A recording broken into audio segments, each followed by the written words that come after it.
Hello అండి. Welcome to Saritha vlogs. అందరూ ఎలా ఉన్నారండి? మేమైతే చాలా బాగున్నాము. మీరు కూడా బాగుండాలని కోరుకుంటూ ఇవాల్టి వ్లాగ్ అయితే స్టార్ట్ చేసేస్తున్నాను. ఇవాళైతే ఈవినింగ్ వ్లాగ్ అనుకోవచ్చు. ఇంకా పూజ అయితే అయిపోయి కూడా చాలా టైం అయితే అయ్యింది. నేను వ్లాగ్ అయితే 6:30కి అలా అయితే స్టార్ట్ చేశాను. అప్పటికి పూజ అయితే అయిపోయింది. ఇప్పుడైతే మా వారు డీమార్ట్ నుంచి సరుకులు అయితే తీసుకొని వచ్చారు. అవి నేను తీస్తూ ఉంటే డింపుల్ అయితే నేను తీస్తానులేమ్మా అని చెప్పి నాకైతే హెల్ప్ చేస్తున్నాడు. నేనైతే వెళ్ళలేదండి ఈరోజు డీమార్ట్కి అయితే.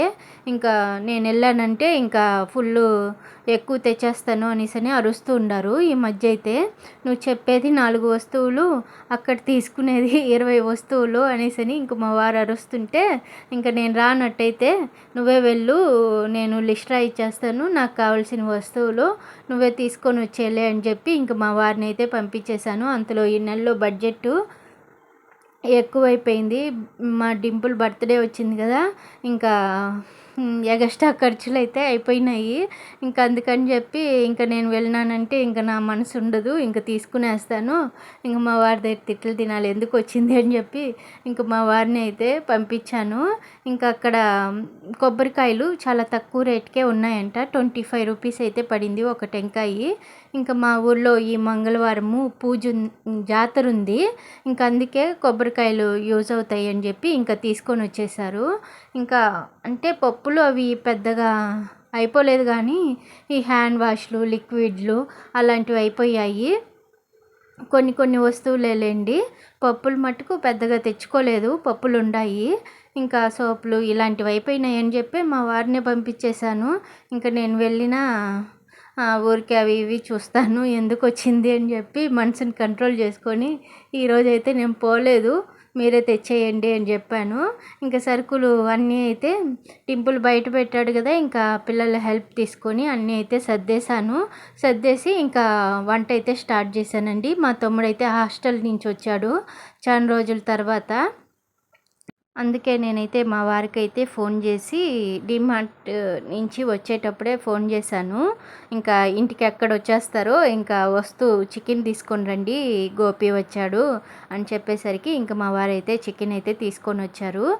అందుకే నేనైతే చికెన్ చేస్తున్నాను, అలానే ఈరోజైతే రైస్ చేస్తున్నాను. రైసు రసం అయితే పెడుతున్నాను. ఎప్పుడు లాగేలేండి నా చికెన్ కర్రీ, నా వ్లాగ్స్ చూస్తే మీకు అర్థమైపోతుంది. ఎక్కువసార్లు చూపించేసానని ఈరోజైతే రెసిపీ ఏం షేర్ చేయలేదు, నార్మల్గా చేసేసాను. రసం అయితే నా దగ్గర రసం పొడి ఎప్పుడు ఉంటుంది కాబట్టి చింతపండు నానబెట్టుకొని రసం అయితే చేసేస్తున్నాను. కొంచెం ఫాస్ట్గానే చేస్తున్నాను. మళ్ళీ తను బయలుదేరే వాళ్ళు వంట అయ్యేదాకా ఉండను అని చెప్పాడు. లేదు ఒక 1/2 అవర్ నేను చేసేస్తాను అని చెప్పి మా వారు వచ్చే లోపల నేనైతే మసాలా అయితే రెడీ చేసుకునేసాను. తెస్తానన్నారని చింతపండు నానబెట్టేశాను, రైస్ కూడా కడిగి అయితే పెట్టేశాను. అందుకే ఫాస్ట్గా చేసేస్తానులే, నీకేం ఇబ్బంది అవ్వదు, 1/2 అవర్లో చేసేస్తాను అని చెప్పి నేనైతే చేసేసాను. ఈరోజైతే నా చేయి కాలిపోయిందండి. నేను మర్చిపోయి చింతపండు త్వరగా నానాలని చెప్పి ఉడకబెట్టాను, అది మర్చిపోయి టక్కని చేయి పెట్టేశాను. నాకైతే చేయి కాలిపోయింది. ఫస్ట్ అయితే మళ్ళీ కూల్ వాటర్లో పెట్టి మళ్ళీ కొంచెం చేయి చల్లారాక మళ్ళీ రసంకి అయితే చింతపండు మళ్ళీ కలిపి పోసాను. తిరగబాత వేగిపోయిందంటే, ఎక్కువ వేగిపోతే మాడిపోయినట్టు, అంటే రసం ఫ్లేవరు మారిపోతుంది. అందుకని చెప్పి తొందరలో ఫస్ట్ వాటర్ వంచేద్దాము అని చెప్పి చేయి పెట్టేశాను, చల్లారుంటుంది కదా అని. నా చెయ్యి అయితే భలే వేడికి కాలిపోయింది. ఏదన్నా టెన్షన్గా చేశానంటే ఇట్లాంటి పనులు అయితే చేసుకుంటా నేనైతే. సర్లే ఏం చేద్దాము అనేసి మళ్ళీ వంట అయితే చేస్తున్నాను. చికెన్ అయితే కుక్కర్లో మూత పెట్టక ముందుగానే బాగా అయితే ఫ్రై చేసేస్తాను. ఇలా ఫ్రై ఎక్కువ చేయడం వల్ల మనకు చికెను పచ్చి వాసనలాగా మసాలా బాగా వేగుతుంది, టేస్ట్ కూడా బాగుంటుంది. అందుకని చెప్పి ఎక్కువ బయటే ఒక 50% అయితే చికెన్లో నుంచి వచ్చిన వాటర్తోనే అయితే బాగా ఫ్రై చేసేస్తాను. ఆ తర్వాత మనకు పులుసు కావాలనుకుంటే కొంచెం వాటర్ పోసి మళ్ళీ మూత పెట్టి ఒక 3 విజిల్లు అయితే పెట్టుకునేస్తాను. బాగుంటుందండి. ఇది ఎవరన్నా వచ్చినప్పుడు కొంచెం గ్రేవీ ఎక్కువ కావాలనుకున్నప్పుడైతే ఈ స్టైల్లో చేసుకుంటే బాగుంటుంది. ఇంక అంతలో ఎప్పుడు మా తమ్ముడు హాస్టల్లోనే ఉన్నాడు కదా, ఇంట్లో ఫుడ్డు ఇలా చేస్తే కొంచెము ఇష్టపడతారని చెప్పి అంతలో నేను చేసే వంటలంటే మా తమ్ముడికి బాగా ఇష్టము, బాగుంటాయి అని తింటాడు. అందుకని చెప్పి ఇంకా తనకి పులుసు బాగుంటుంది కదా అని చెప్పి ఈ మధ్య ఇట్లా అయితే చేస్తున్నాను.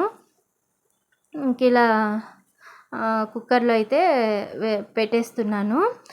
రెసిపీ ఇంకా మామూలే, ఎప్పుడులాగే కదా అనేసని నాకే మళ్ళీ అనిపించింది స్టార్టింగ్ నుంచి తీసుంటే బాగుండు, కొత్తగా చూసే వాళ్ళకైతే యూజ్ అయి ఉంటుంది కదా అని చెప్పి ఇంక ఇప్పుడైతే ఇంకా వద్దులే అనుకున్నట్టు చేసేసాను. కానీ మళ్ళీ అనిపించింది నాకైతే. ఇంకా రసం పెట్టేశాను, అటు సైడు రైస్ కూడా అయితే ఉడుకుతూ ఉంది. ఇంకా అది ఉడికేటప్పుడు సిమ్లో పెట్టేస్తున్నాను. నాది పెద్ద కుక్కర్ అయితే మూతకి వచ్చే మూత కాడ వస్తుంది కదా ఒక చిన్న బటన్ లాగా, అది పొయ్యింది. ఇంకా అందుకని చెప్పి సరేసరి అయితే పెట్టేశాను. ఇంకా రసం అయిపోయింది, ఇంకా స్టవ్ ఆపేసాను. ఇంక ఇక్కడైతే కుక్కర్ కూడా విజిల్ వచ్చేసింది చికెను. ఇంకా అది కూడా అయితే 3 విజిల్ రానిచ్చి ఆపేసాను. ఇంకా రైస్ కూడా అయిపోవచ్చింది. ఇంక ఇక్కడైతే చికెన్ కొంచెము పులుసు ఎక్కువగా ఉందని చెప్పి కుక్కర్ మూత తీసాక నేనైతే మళ్ళీ కొంతసేపు అయితే ఉడికిచ్చాను.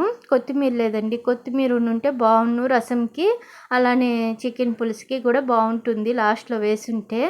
ఇంక ఇప్పుడు ఏం చేద్దాము, ఇంక లేదని చెప్పి ఇంక అట్లే అయితే చేసేసాను. ఇంకొంచెంసేపు ఉడికిచ్చి ఆపేసాను కొంచెం పులుసు దగ్గరికి వచ్చాక. ఇంక ఇక్కడ రైస్ కూడా అయిపోయింది, ఇంక రైస్ కూడా ఆఫ్ చేసేసాను. ఇంకా ఆ రోజైతే మేము డిన్నర్ అలా చేసేసాము. ఇదైతే మరుసటి రోజు మార్నింగ్ అండి. ఇంకా మా వారితో పాటు నేను కూడా అయితే లేసేస్తున్నాను. ఇప్పుడైతే 4:30కి అలా మా వారు డ్యూటీకి వెళ్ళేటప్పుడే పూజ చేసేసి వెళ్ళిపోతారు కదా. ఇంకా మా వారితో పాటు 4కి అంతా లేసేసి ఇంకా మా వారు ఫ్రెష్ అయ్యి వచ్చే లోపల నేనైతే చెత్తలు దోసేసి బయట వాకిలి కడిగి ముగ్గు వేసేస్తున్నాను. ఇంకా మా వారైతే పూజ చేసేస్తున్నారు. మామూలుగా అయితే అసలు నేను లేను, మా వారే ఈ హాల్లో వరకు పూజ గది ఉండే వరకు క్లీన్ చేసుకొని పూజ చేసేసి వెళ్ళిపోతారు. నైట్లో నేను కడిగి పెట్టేస్తాను వాకిలైతే. ఇంక ఇవాళైతే నేను కూడా మా వారితో పాటు లేచి మా వీధిలోనే అయితే వాకింగ్ చేస్తున్నాను. నిదానంగా చేద్దాము అని చెప్పి ఇప్పుడైతే స్టార్ట్ చేస్తున్నాను. ఇంక ఈరోజైతే నేను మా డింపుల్ అయితే చేశాము మా వారిని బయలుదేరిచ్చేసాక. ఇంక ఈరోజు టిఫిన్లోకి అయితే నేను రైసు ఎక్కువగా మిగిలిపోయిందని చెప్పి మామిడికాయ అన్నం అయితే చేద్దాం అనుకున్నా. ఆ రెసిపీ కూడా చేశానండి, కానీ వీడియో అయితే రికార్డ్ కాలేదు. నాకైతే మళ్ళీ చాలా బాధేసింది. రెసిపీ చాలా బాగా వచ్చింది. మామిడికాయ అన్నం అయితే తురిమి చేశాను, బాగుండిందండి. చేసి ఫోటో కూడా తీశాను. వీడియో చూస్తే వీడియో లేదు, ఇంకా బాధేసి ఇంకా గమ్మునే అయిపోయాను. ఇంక ఇవాళ వ్లాగ్ అయితే ఇలా ఎండ్ చేస్తున్నానండి. నెక్స్ట్ టైం ట్రై చేయాలి మ్యాంగో రైస్ అయితే. ఇంక ఇవాళ వ్లాగ్ నచ్చుంటే లైక్, షేర్ అండ్ సబ్స్క్రైబ్ అండి.